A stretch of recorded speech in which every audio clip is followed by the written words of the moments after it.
ഈശോയിൽ ഏറെ സ്നേഹമുള്ളവരെ, ഭക്ഷണം കൂടാതെ നമുക്ക് ജീവിക്കാനാവുമോ?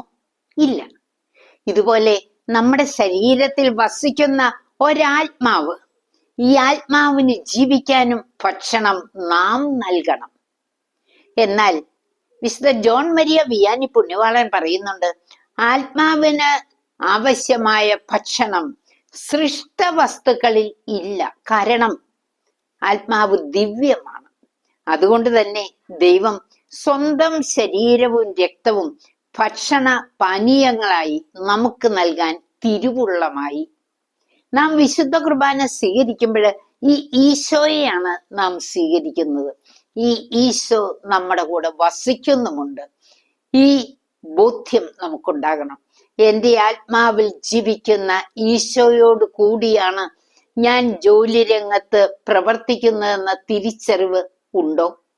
ഇല്ലെങ്കിൽ നാം അത് മനസ്സിലാക്കണം.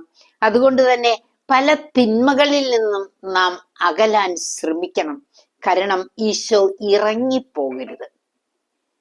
ഈ സന്ദേശം അനേകരിൽ ദിവ്യകാരുണ്യ വിശുദ്ധ കുർബാന ഭക്തി വർദ്ധിപ്പിക്കട്ടെ.